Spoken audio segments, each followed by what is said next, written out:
Hello everyone, this is doctor Jeevesh Yadav. तो इस video में अगेन हम लोग कंटिन्यू करेंगे BMS second year according to NCERT syllabus संहिता अध्ययन का जो सेकंड पार्ट है उसको। और यहाँ पे अपन बात करेंगे 21 जो चैप्टर है अष्टोनिंद्यिय जो अध्याय हैं उसके विषय में। ठीक है, इम्पॉर्टेंट चैप्टर है, इससे कई क्वेश्चंस आते हैं।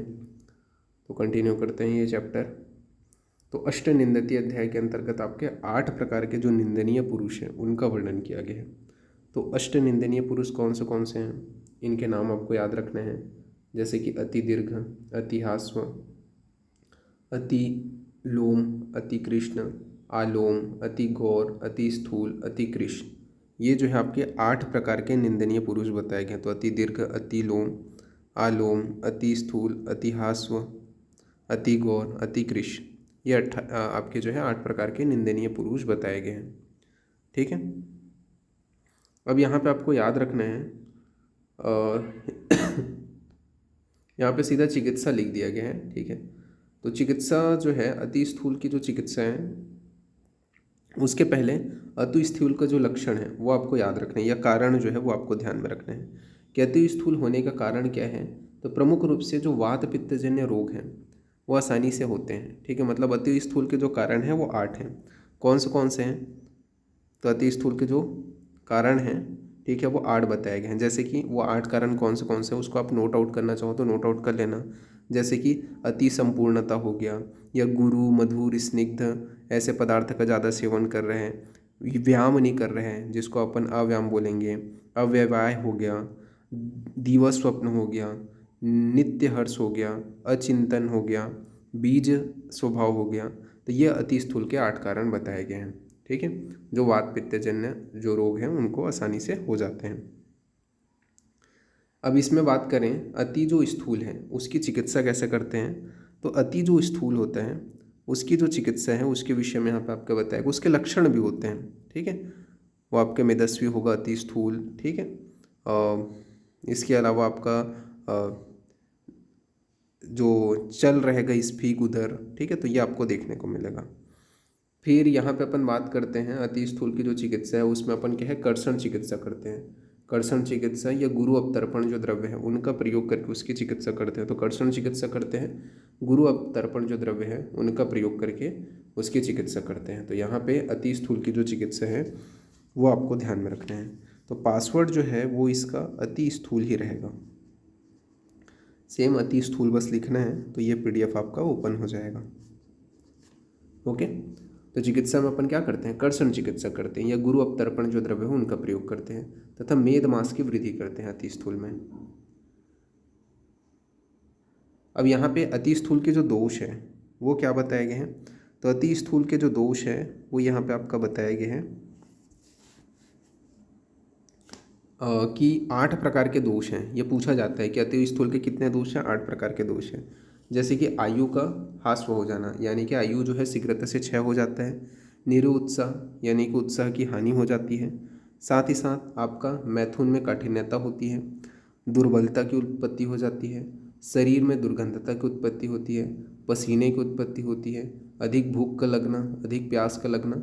ये जो है आपके 8 दोष बताए गए। तो आयु का क्षय हो जाना, निरुत्साह का होना, मैथुन में कठिनता का होना, दुर्बलता, शरीर से दुर्गंधता का आना, पसीना, अधिक भूख लगना, अधिक प्यास लगना, ये 8 प्रकार के अति स्थूलता के दोष बताए गए हैं। तो ये आपको ध्यान में रखना है। फिर अति कृश की चिकित्सा के विषय में बात करें तो अति कृश में अपन क्या करते हैं, अपन व्रीहणीय चिकित्सा कराते हैं, यानी कि लघु अवतर्पण जो द्रव्य है उनका प्रयोग करते हैं। और अति कृश के भी आपके 8 कारण, अति जो कृश होते हैं उसके भी आपके 8 दोष होते हैं। तो 8 दोष कौन से हैं तो वो आप नोट आउट कर लो। अति कृशता के 8 दोष कौन से हैं, तो आपके व्यायाम हो गया। ठीक है, इसके अलावा आपका अति साहित्य हो गया, क्षुधा हो गया, पिपासा हो गया, औषध हो गया, रोग हो गया, अति शीतोष्ण हो गया और मैथुन को सहन नहीं कर सकता। तो ये क्या है, अति कृश के दोष हो गए हैं। तो व्यायाम, अति साहित्य, क्षुध, पिपासा, औषध, रोग और अति शीतोष्ण, ये अति शीतोष्ण व मैथुन को सहन नहीं कर सकता। ये अति कृश के आपके दोष बताए गए, 8 दोष।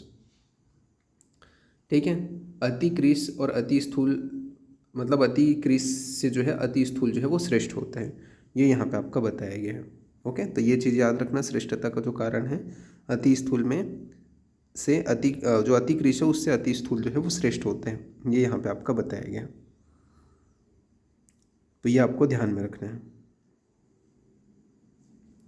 फिर बात करते हैं निद्रा के विषय में। तो निद्रा के आपके 6 प्रकार होते हैं। निद्रा के कितने प्रकार बताए गए हैं? 6 प्रकार बताए गए हैं चरक के अनुसार। कौन सा? तमोभाव, श्लेष्म समुद्भाव। इसके अलावा पहले तो निद्रा की उत्पत्ति याद रखना, यहाँ पे लिखा नहीं है, आप लिख लेना। निद्रा की उत्पत्ति क्या होते हैं? तो मन के साथ में जब इंद्रियों का अपने विषयों से निवृत्ति हो जाती है, तो मन का साथ जब इंद्रियों का अपने विषयों से निवृत्ति हो जाती है तब निद्रा की उत्पत्ति होती है। निद्रा को क्या है? त्रय उपस्तंभ में रखा गया है, ठीक है, ये भी याद रखना।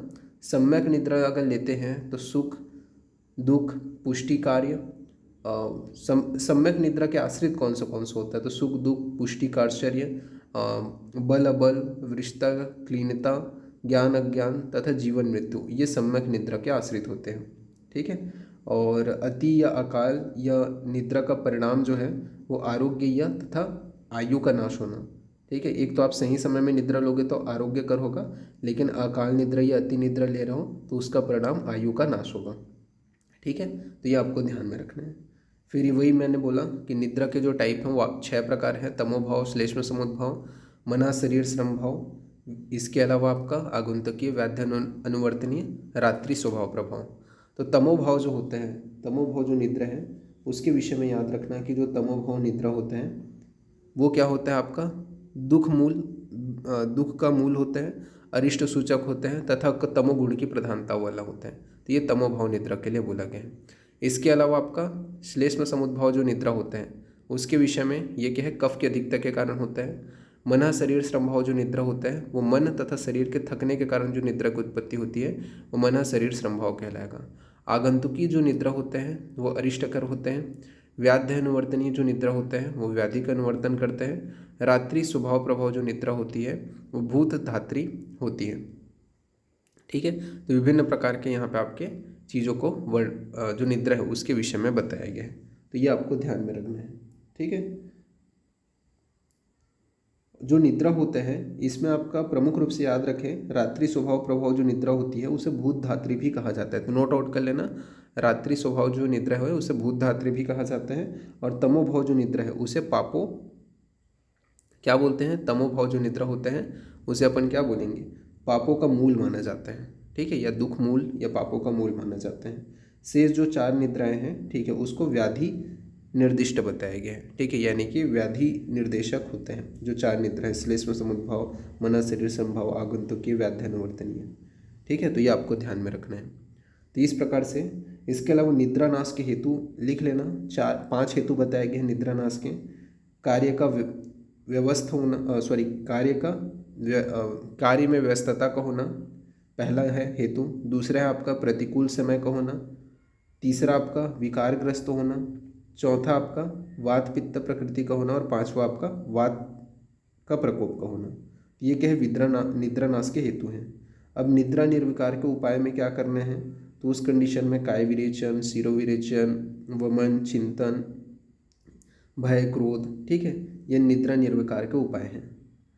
और निद्रा नाश की चिकित्सा में अपने को अभ्यंग, उत्सादन, स्नान, मन अनुकूल जो शब्द गंध है, ठीक है, संवाहन है, नेत्र तर्पण है, सिर एवं जो वदन है उसमें लेप वगैरह है, इनका प्रयोग करना चाहिए। ये यहाँ पे आपको ध्यान में रखना है। तो ये क्या है? निद्रा नाश की चिकित्सा है।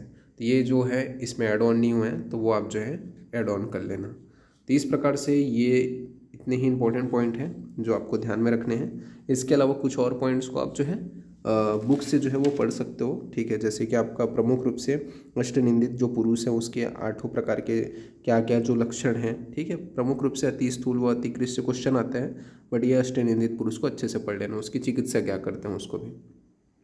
तो अभी के लिए इतना ही, नेक्स्ट क्लास में अपन आगे का कंटिन्यूशन करेंगे। ओके, ठीक है, तो फिर थैंक यू क्लास।